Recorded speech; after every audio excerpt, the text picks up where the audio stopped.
एक बार की बात है, एक नगर में एक व्यक्ति रहता था। उसकी बुद्धि बहुत कुशाग्र थी, यानी कि वह चीज़ों को बड़ी जल्दी समझ जाता था और एक बार वह कोई चीज़ जब समझ जाता था उसे कभी भी नहीं भूलता था, जिसके कारण उस व्यक्ति की ख्याति दूर दूर तक फैल गई थी। दूर दराज से लोग उसकी ख्याति सुनकर उससे मिलने आने लगे।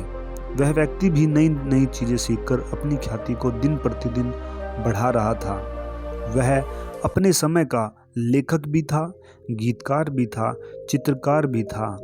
हर क्षेत्र में वह अव्वल था, यानी कि उसने हर बड़े बड़े कला के क्षेत्र में सारे काम सीख लिए थे। लेकिन इतना सीखने के बाद उसके मन में अहंकार की भावना आ गई थी। उसे लगने लगा था कि उससे बुद्धिमान व्यक्ति शायद अब इस धरती पर नहीं है। लेकिन जब उसे गौतम बुद्ध के बारे में पता चला तो वह काफ़ी परेशान हो गया, क्योंकि उस समय दिन प्रतिदिन बुद्ध की ख्याति भी बढ़ती जा रही थी और यह व्यक्ति इस बात से परेशान रहने लगा।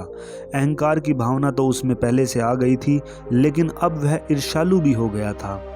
एक दिन जब उस व्यक्ति का मिलना गौतम बुद्ध से हुआ तब वह व्यक्ति हैरान हो गया, क्योंकि लोग जिसको गौतम बुद्ध कहते हैं, जो सबको अपने ज्ञान से संतुष्ट कर देते हैं, उसके हाथ में तो भिक्षा का पात्र था और शरीर पर भगवा वस्त्र थे।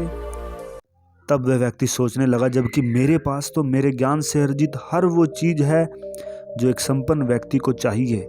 वह यह सब देखकर हैरान हो गया कि इस व्यक्ति के पास कुछ भी नहीं है, फिर भी इसके पास इतने लोग आते हैं, इसकी प्रशंसा करते हैं और मेरे पास तो इससे कई गुना ज़्यादा है।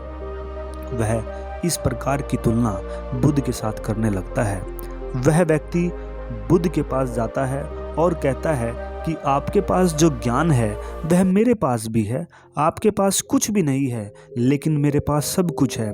फिर भी आपकी ख्याति मेरे से ज़्यादा है, जबकि मेरी ख्याति ज़्यादा होनी चाहिए और मुझे इस बात से ईर्ष्या महसूस हो रही है। तब बुद्ध बोले, क्योंकि तुम अपने ज्ञान को, अपनी उपलब्धि को अपने से दिन रात चिपकाए हुए हो, लेकिन मैं इन सारी चीज़ों को जानते हुए भी अपने से लगाए नहीं रखता। सिर्फ यही तुम्हारे और मेरे बीच में अंतर है।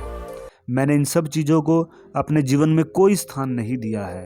वह व्यक्ति बोलता है, लेकिन यह कैसे संभव है बुद्ध? तब बुद्ध कहते हैं, क्या तुम्हें प्रशंसा अच्छी लगती है? व्यक्ति कहता है, भला कौन होगा जिसको प्रशंसा अच्छी ना लगती हो? फिर बुद्ध कहते हैं, क्या निंदा अच्छी लगती है? वह व्यक्ति फिर कहता है, भला किसको निंदा अच्छी लगती है? तब बुद्ध कहते हैं, तुम्हारे में और मेरे में बस इतना ही फर्क है कि मैं इन अच्छी व बुरी चीज़ों से ऊपर उठ गया हूँ। मेरे मन में अब अच्छे और बुरे का कोई ख्याल नहीं है। मैं सब चीज़ों को एक समान निगाह, एक ही ऊर्जा के रूप में देखता हूँ। वह व्यक्ति बोलता है, लेकिन बुद्ध, यह कैसे संभव है? बुद्ध बोले, तुमने इतना कुछ सीख लिया, लेकिन क्या तुम अपने मन पर नियंत्रण करना सीख पाए? अगर तुमने अपने मन पर नियंत्रण नहीं सीखा तो तुमने कुछ नहीं सीखा। चाहे तुम संसार में कुछ भी सीख लो, और यही तुम्हारी ईर्ष्या का कारण भी है। जब कोई व्यक्ति मन की कार्य प्रणाली को सीख जाता है, वह मैं और मेरे के भाव से दूर होता जाता है और एक दिन निर्वाण को प्राप्त होता है। तब बुद्ध उस व्यक्ति को ध्यान करना सिखाते हैं, क्योंकि ध्यान से ही निर्वाण प्राप्त होता है और वह व्यक्ति ध्यान का अभ्यास करके एक दिन निर्वाण को प्राप्त होता है।